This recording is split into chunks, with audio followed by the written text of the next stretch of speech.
जय हिंद दोस्तों, कैसे हैं आप सब लोग। जैसा कि मैं आप लोगों के लिए पैरामिलिट्री फोर्सेस की सीरीज़ लेकर के आई हूं, जिसकी वैकेंसी आ चुकी है एसएससी जीडी के थ्रू। आप सब जानते हैं कि एसएससी जीडी का जब आप फॉर्म फिलअप करते हो तो आपको किसी भी पैरामिलिट्री फोर्स में जाने का मौका मिलता है। लेकिन जब आप फॉर्म भर रहे होते हो तो आपको ये पता होना चाहिए कि आपको कौन सी फोर्स को फर्स्ट, सेकेंड, थर्ड इस तरह से प्रेफरेंस वाइज सेलेक्ट करना है। तो फोर्सेस के बारे में आपको जानकारी होनी चाहिए, किस फोर्स का क्या काम है, कितनी सैलरी है, कहाँ पोस्टिंग वगैरह वगैरह। इससे पहले मैंने सीआरपीएफ, बीएसएफ और एसएसबी के ऊपर वीडियो बनाई है, अगर वो नहीं देखी है तो देख लो। आज मैं तुमको सीआईएसएफ के बारे में बताने वाली हूँ। सीआईएसएफ का फुल फॉर्म होता है सेंट्रल इंडस्ट्रियल सिक्योरिटी फोर्स।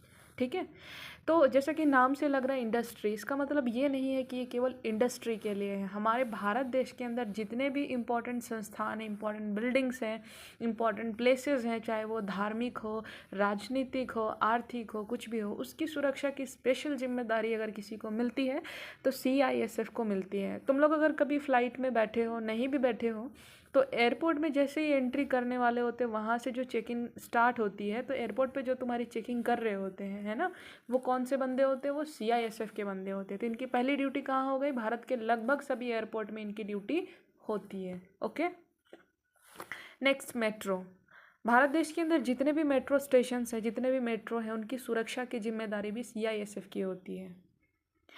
संसद भवन ड्यूटी की अगर बात करूँ, बहुत इंपॉर्टेंट प्लेस है। तुम सब जानते हो कि एक बार संसद भवन में हमला, आतंकवादी हमला हो चुका है, तो वो हमारे देश का एक बहुत इंपॉर्टेंट जगह, आप सब जानते हैं। लोकसभा, राज्यसभा सब वहीं हैं, बड़े बड़े नेता, मंत्री, प्रधानमंत्री, राष्ट्रपति सब वहाँ आते हैं। तो उसकी भी सुरक्षा की जिम्मेदारी किसकी है? सीआईएसएफ की है।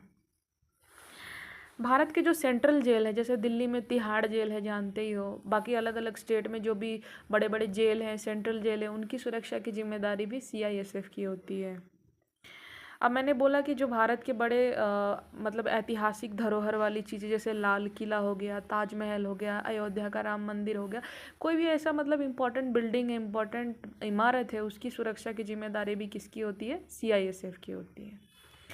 अब हमारे भारत का जैसे कि इसरो है ना, अंतरिक्ष अनुसंधान केंद्र है, तो वो सारी जो जगह है ना, उनकी भी सिक्योरिटी की जिम्मेदारी किसकी होती है? सीआईएसएफ की। काफ़ी इंपॉर्टेंट प्लेस है कि नहीं। अब जहाँ से रॉकेट लॉन्च हो रहा है, जहाँ पे अंतरिक्ष से रिलेटेड, स्पेस से रिलेटेड प्रोग्राम, रिसर्च वगैरह हो रहा है, काफ़ी इंपॉर्टेंट सी जगह है, तो उसकी सुरक्षा की जिम्मेदारी किसकी है? सीआईएसएफ की है।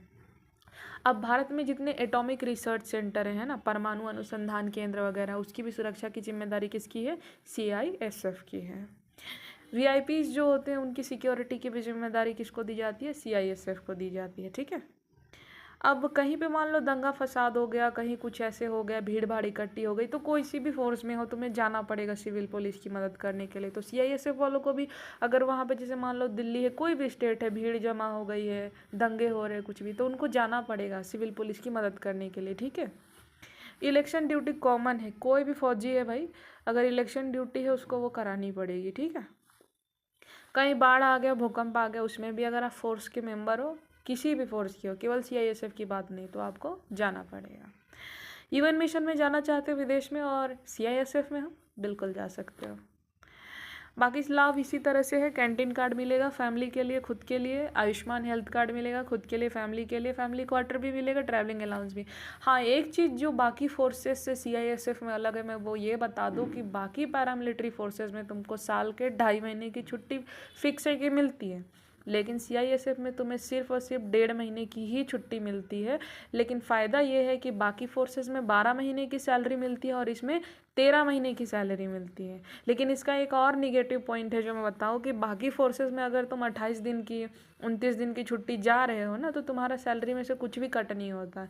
लेकिन अगर तुम सीआईएसएफ में जा रहे हो, छुट्टी जितने दिन की छुट्टी जाते हो, कुछ अलाउंसेज है जो तुम्हारी सैलरी में से कट कर दी जाती है। ठीक है, प्रमोशन वही है, कांस्टेबल से भर्ती हो रहे हो तो आगे चल के head constable, ASI, SI, inspector, सूबेदार, मेजर, असिस्टेंट कमांडेंट तक जा सकते हो।